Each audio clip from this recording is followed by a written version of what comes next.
Hello, it's Rachel with Journey Back Quilts. I'm so excited for our live class today. I'm going to be showing you how to use a Cricut machine to cut out fabric for applique work. So welcome, come on in. I am so excited you're here. Once you get here, please comment in the box and say hi. Let me know who you are, where you're watching from. I'm streaming from StreamYard, which is a third-party kind of app that helps me be able to stream to several different places at one time. So I'm on Facebook, our Facebook group, which is our show and tell page, and our YouTube channel all at the same time. So if you're not over on the show and tell page, you'll want to be on that page because we have a lot of new members joining us coming in, and it's a place where you can show off what you've been working on. You can ask questions if you're getting stuck or if you just want advice. You can meet other quilters from around the world, and we all have a fun time connecting there.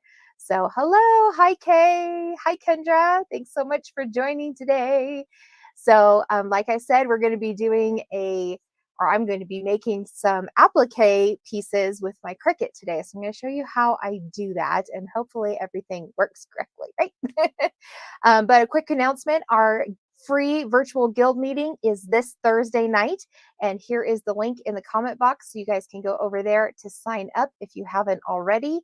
If you already receive emails from me, then you are already automatically signed up, and I'll send you the link Thursday morning and right before we go live. So we start at 7 p.m. Mountain Standard Time. I know that gets kind of late for you guys on the Eastern Coast, and especially for you guys over on the very far east side in Canada. So I love that you're joining me, but if you can't join me because it's too late, we do have a replay available for our members, and you can join our membership at any time. So, all right, let's get rolling. So I'm going to share my screen first and show you what I'm working on, so you can see how the design space works. All right, should be able to see it now. Yep, looks good. Okay, so I am going to be making a new logo for my backdrop like you see behind me. You can see it's not big enough, so I'm going to make it even bigger. So what I had to do was size my logo and then remove the middle block, which is actually called the Aunt Rachel's star block. And since my name's Rachel, it just fits really perfectly. But the Cricut is not going to cut out each of these words all at one time. They're too big. You can see here I'm at a 25% decrease in my screen. So if I was at 100%, you can see how big it actually is. Oop, it disappeared on me. There it is. See, giant, right? A couple inches big. So I've decreased my screen so I can see what I'm working with better. And now I need to separate these letters because it came on my Cricut as an image. And so I can slice each of these individually to make them be able to print or cut out just one letter at a time instead of all of them at one time. So the way I do that is I'm going to go to shapes, and I'm going to just grab the square because that's just easy to work with. And we're going to try to get rid of this B in its thing. So I'm going to try to make this as big as the B. It's pretty big. And actually, I'm going to rotate it so that it will just go right in between the A, because we don't want to cut into the A at all. So maybe something like that. And I'm going to butt it right next to the A and then unlock it so that I can make it into a rectangle or whatever shape I want. And we're just going to cover up that B. It really doesn't matter what the shape is because we're going to get rid of the shape in a minute. So now I'm just going to highlight all of them by clicking the board and highlight this whole thing. Boom. And then down here, you click slice. And ta-da, now the B is separate. So this little block I don't need. And this part of the block that sliced with it, I don't need. But now my B is separate from this whole word. Isn't that cool? So I'm going to do that to the other three real quick. And that way I can just cut out one at a time. I'm going to rotate it again.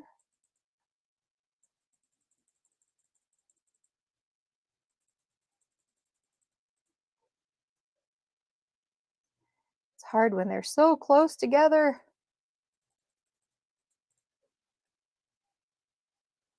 So this live might be a little bit longer than my normal one just because it takes so much of this prep work. I'm going to zoom in just to make sure I'm not next to that C at all. Okay, looks good.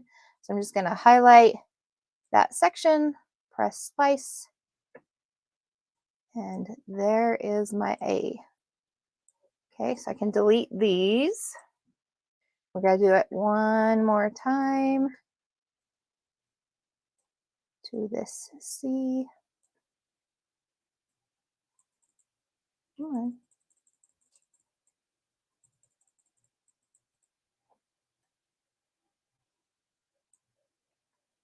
Just make sure it's covering everything. See, sometimes when it zooms in, you can see there's just a tiny sliver not covered, but that's looking good. So I'm going to highlight that whole thing, press slice, and now we've got just my C all by itself. And my K is all by itself. So everything is by itself. My whole Journey Back Quilts sign. Let's see if I can back up enough. Can't see it all, but on the side here on the right hand side, you can see all the letters. That's C, K, A, B, that's back. And then here's Journey. And it looks like the J is smaller than all the other letters. It's just because it is so big, it won't fit on here without making it look smaller. And then my Q, it is too big all by itself. The Q is the biggest one. So I might have to cut the Q in half and piece it together because it's measuring 12.71 by 12.38, and my Cricut only cuts 12 inches by 24 inches is the largest. So I may have to slice that in half, unfortunately. I hate doing that. Oops, I don't want to do that. Oop, there we go. I wonder if, I don't think it matters. Even if I rotate it, it's going to be the same. Maybe if I make it a circle or an oval.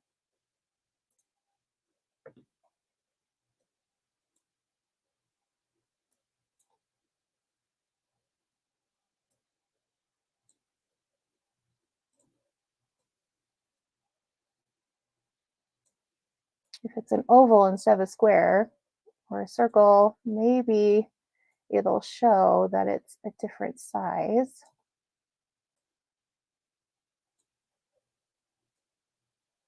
Just get it right to the edge of everything. Let's see if that works. That would be sweet.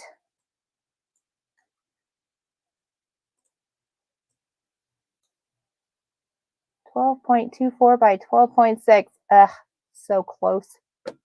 Still not there. Okay, so I'm gonna mess with that Q later, and let's go cut out the rest of these. So then once you're all done getting all of your pieces ready, I mean, Cricut is just so fun. You can just make your own text box. You can have images, shapes. You can upload your own images. It is amazing for cutting out all of your English paper piecing papers. So fast, so easy. Okay, so I'm going to push make it. And that's going to this screen. It's saying that my pieces are larger than the small mat. They come in 12 by 12 and 12 by 24. So I want it to automatically change to 12 by 24. So you can see we've got the J, I think that's an L, the T, and a K on this mat. So it does waste a little bit of fabric, but for the convenience of how fast it goes and how precise it is so worth that little bit of waste. I don't even care. So the other thing though with letters is we want to push mirror so that they're backwards. So they'll cut out backwards onto our fabric, and I'll show you why in just a second. So I'm going to make sure, let's just change this one to 12 by 24. Okay, mirror. And we want this one to mirror. And we want this one.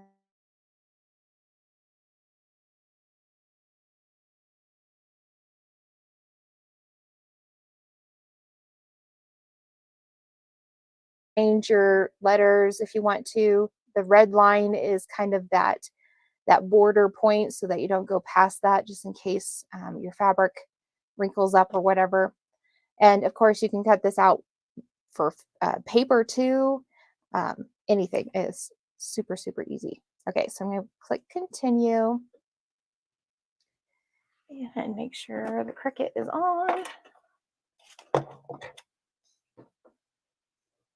The cool thing too is you can see here it's Bluetoothed, so that makes it really easy and handy to just go wherever my computer is, or I can do it on the iPad, or I think even on my phone.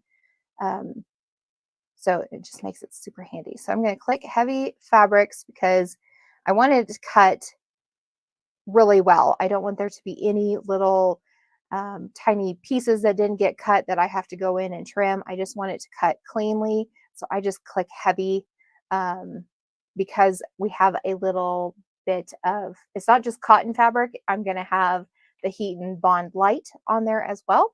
So as soon as I'm ready and I load the fabric, then we can push start. But I'm going to stop sharing and show you my screen. Change my camera.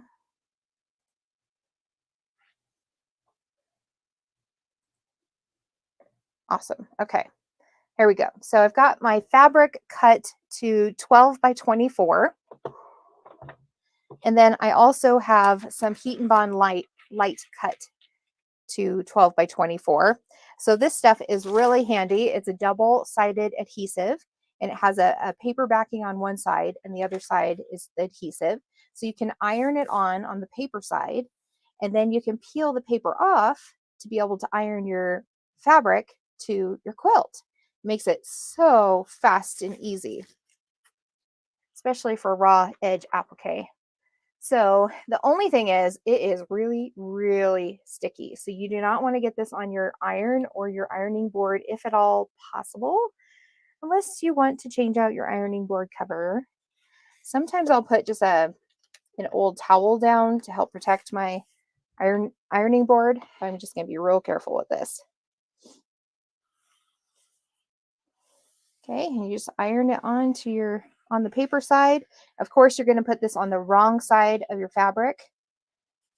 I'm using a solid fabric, so I don't have a wrong or right side with this one, which makes it easy. Make sure there's no wrinkles.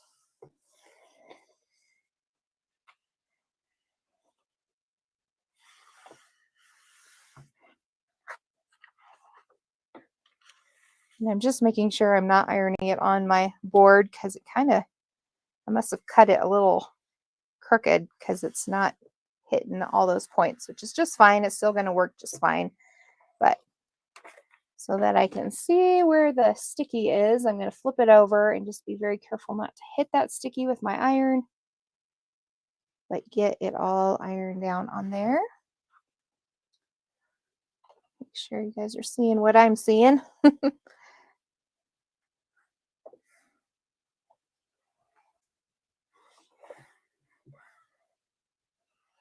Okay, once it is ironed, I'm going to let it cool for just a second while I move my iron out of the way.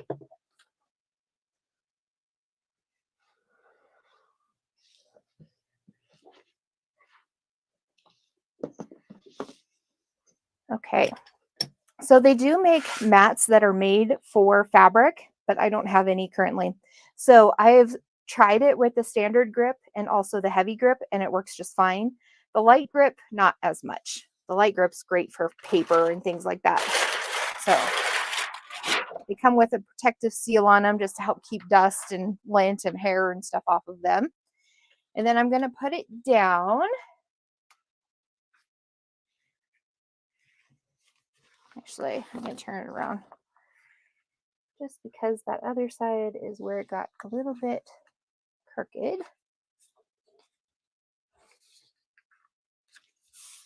Okay, and then you're just going to stick it down.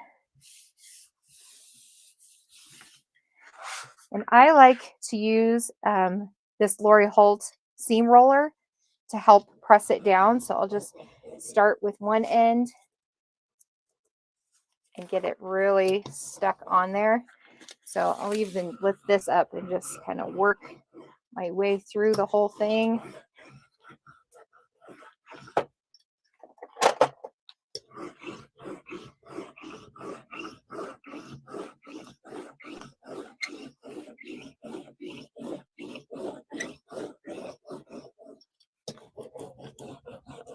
Making sure to get those edges down.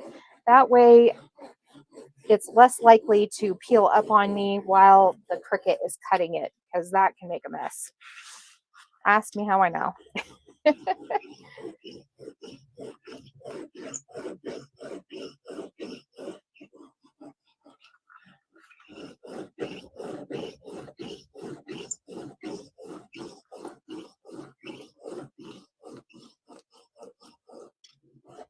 There are just a ton of fonts that you can download to use on this, but I just took my logo and I sliced it up so I didn't have to go purchase another font. Okay, once that is down, I'm going to peel the paper off so that we don't have to cut through paper and the fabric. Just make it one less layer. There we go. So you can see the adhesive is on here. And then I'm going to load it into the machine.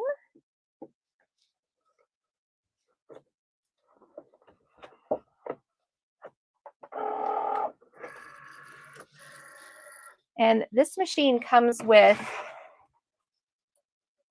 a little paper cutter. I don't know if you can see that real well. Little paper cutter and a rotary blade.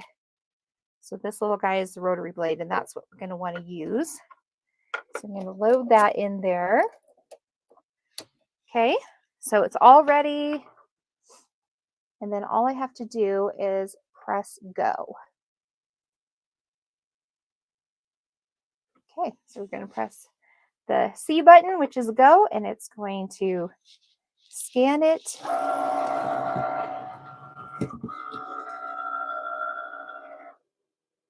And start cutting it out. Let me see if I can adjust where it's sitting so you can see it better.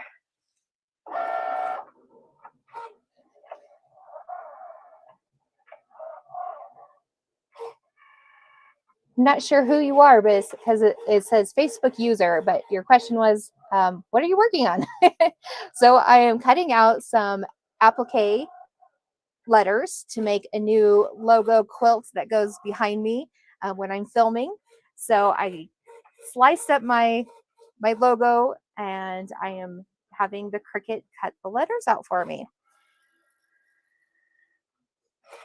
Super fun. And it goes pretty fast.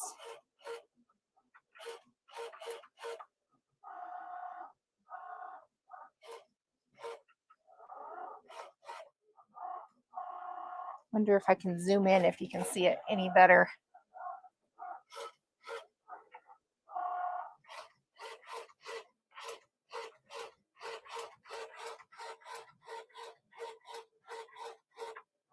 So it turns that little rotary cutter as it goes, cuts out all those little details.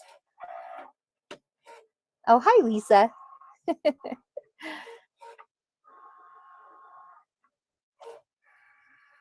Yeah, it's so fun. And it makes applique so easy.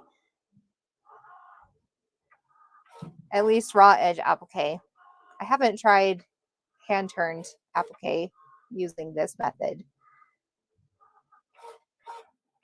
I bet you could, though, if you cut the papers out to make your applique to iron under your seam allowance, and just cut your applique out with the paper instead of your fabric, or make your fabric a little bit bigger than what it's supposed to be. Yeah, it would work. I just haven't tried it yet.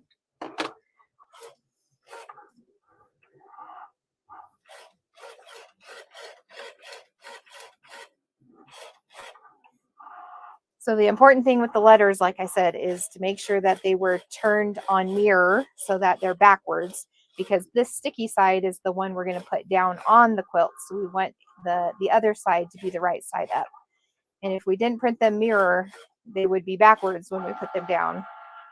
And I don't like putting the sticky adhesive on the sticky of the mat because I'm afraid the mat will just pull that sticky right off. So I always put it face up.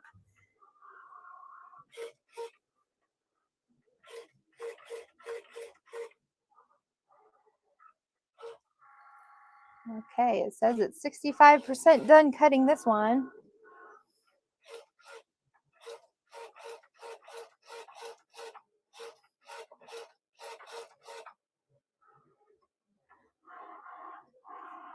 So have you guys been watching the tutorial videos on YouTube that come out every Saturday?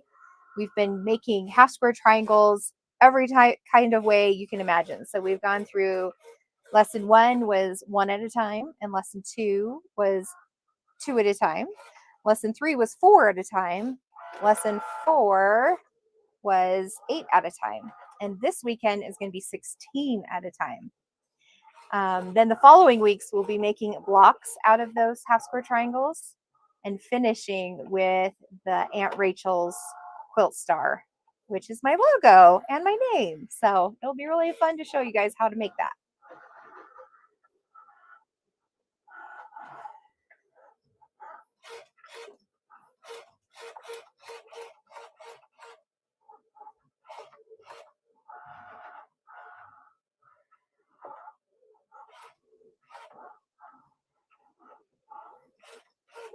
All right, we're almost at the bottom here.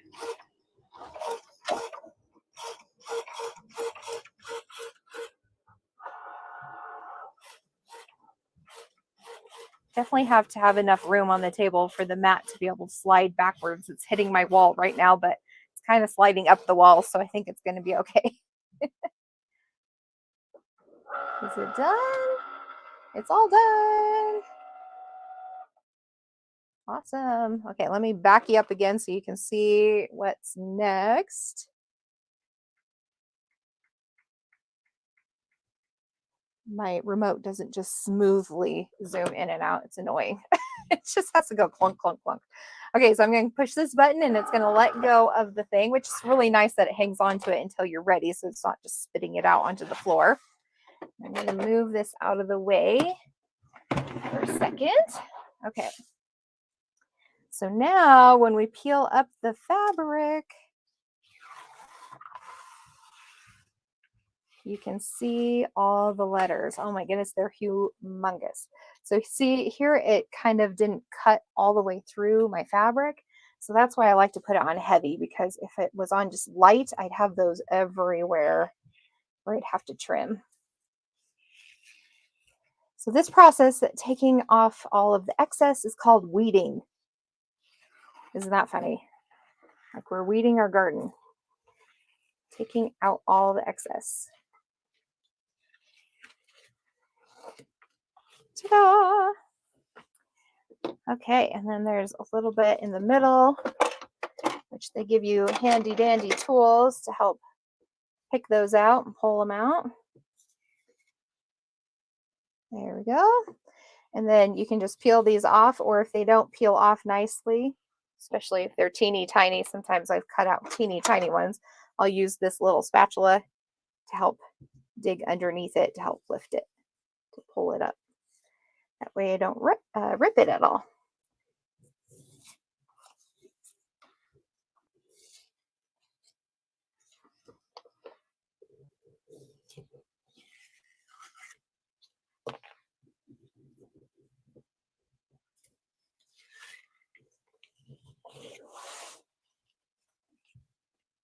So once I peel all these off, then I can load it with another sheet of fabric and load it into the Cricut again and push start, and it will go to the next mat that needs cut, and it will cut the next set of letters. And I think I have to do that 2 more times, so I need to prep 1 more piece of fabric.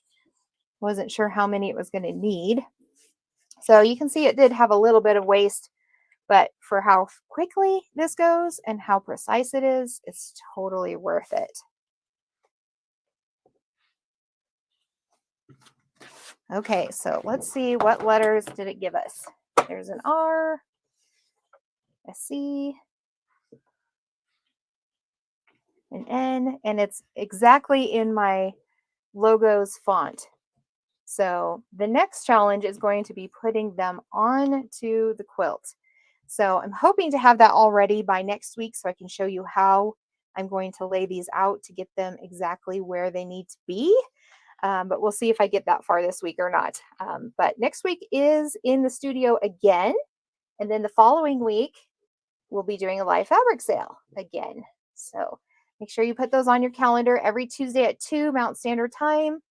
And anytime that you like, subscribe, or comment, or tag a friend, or share this, it helps the algorithm be able to tell other people that this is an important video and that it will show it more often to more people. So that can help my business out a little bit. So I appreciate if you share, like, comment, subscribe, all those things. So that is all for today.